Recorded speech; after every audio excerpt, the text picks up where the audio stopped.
Y'all, what's going on? It's Combo Breaker 99 back with another video. All right, y'all, let's talk about this one real quick. Ariane de Silva taking on Wang Cong.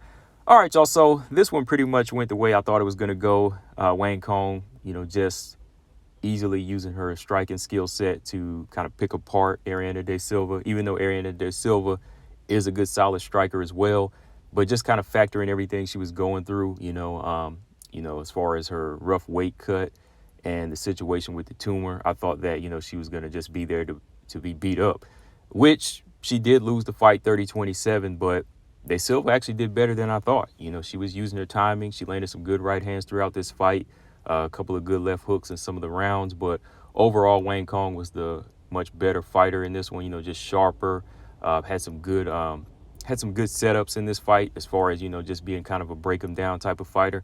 And that's one of the things I had said before about Wang Cong, even after that Gabby Fernandez fight, like the type of approach she was using in that fight that was getting her ahead is kind of a break them down type of style. There's a lot of boxers like that too, that they have decent pop and they have good execution where they can just kind of march you down and land good shots and eventually maybe break you down physically.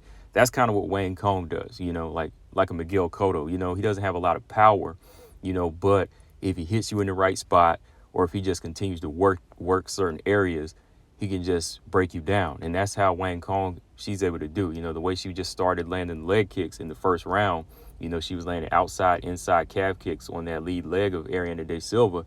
It really started to compromise her. I mean, she landed like 3-4 good ones in the first round, and De Silva was forced to switch to southpaw, right? So she had to fight out of the southpaw stance, and Wang Cong just started, going to the body a little bit more, throwing out some good quick popping jabs, and then following up with the overhand right throughout this one. I just like how she was, staying disciplined and landing a lot of good shots, and that's what you got to do to just eventually break them down. But if they don't go anywhere, just stick to that game plan. Don't lose your cool, because that's one of the things I said, like, after seeing the Victoria Leonardo performance, I'm like, all right, that was a good, perfectly placed shot, but look who she did that against. Victoria Leonardo, who's got a lot of wear and tear, already been stopped multiple times by a lot of other fighters that already surpassed both of them, right? Like Natalia Silva, Manon, Aaron Blanchfield, all these other girls already scored big stoppage wins over Victoria Leonardo, right? So after seeing that, I still wasn't sold on her as like this knockout artist, right? She's a fighter that knows how to turn her shots over,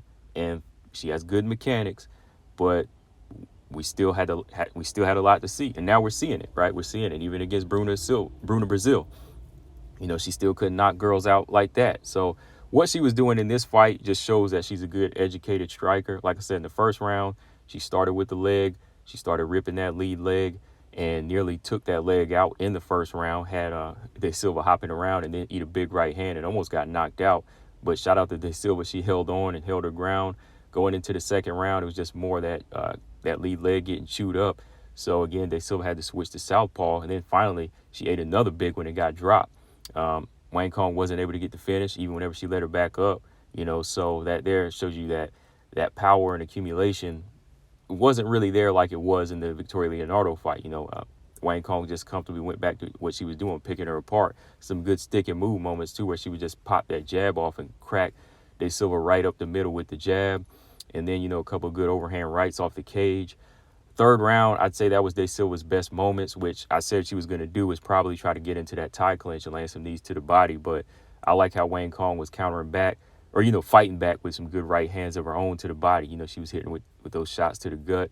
And even going back to like that first round when she did like hurt her lead leg pretty bad, I like how Wang Cong went to the body. She started hitting her with some good body shots, looking for, maybe a potential stoppage there, right?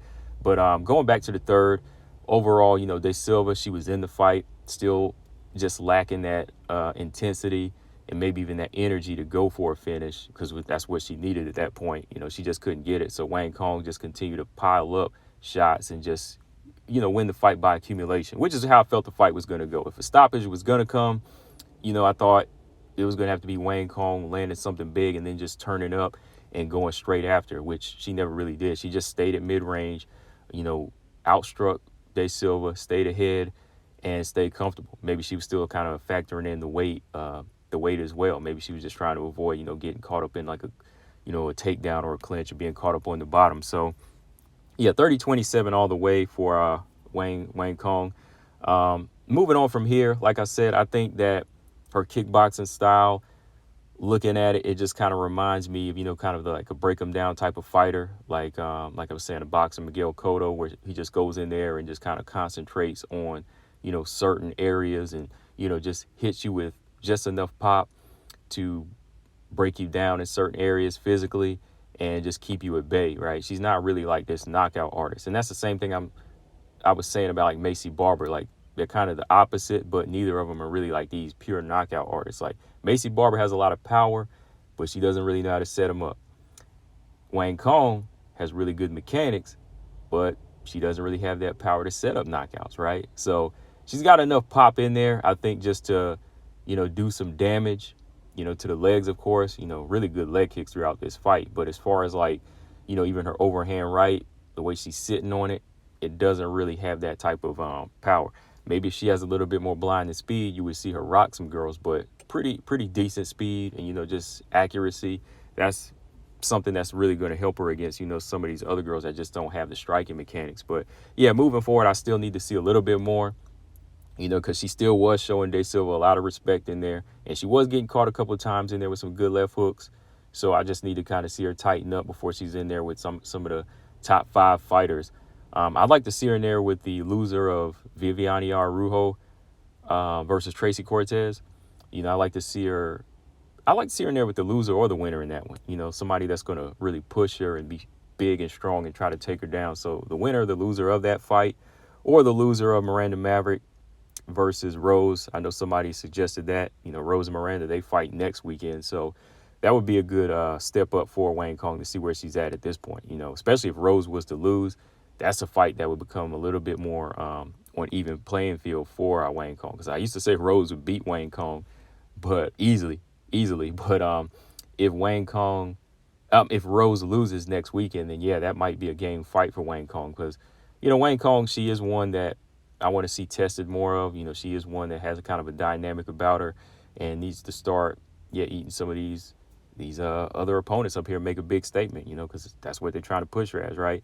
Ariane De Silva, that's 3 losses in a row for her. I think she needs to fight somebody in the unranked realms now, and that's going to answer some questions, man. Maybe she needs to be in there with, one of these lower ranked girls. Like I know somebody said Deani Barbosa. That's a good one for Deani Barbosa. And now that one, if Deani Barbosa comes in there and out jabs De Silva and beats her, might be time to go. It might be time to go after that, right? But we'll see, guys. What do y'all think in the comment section? Who do y'all want to see both of these fighters fight next? Combo Breaker 99, I'm out. Subscribe. Peace.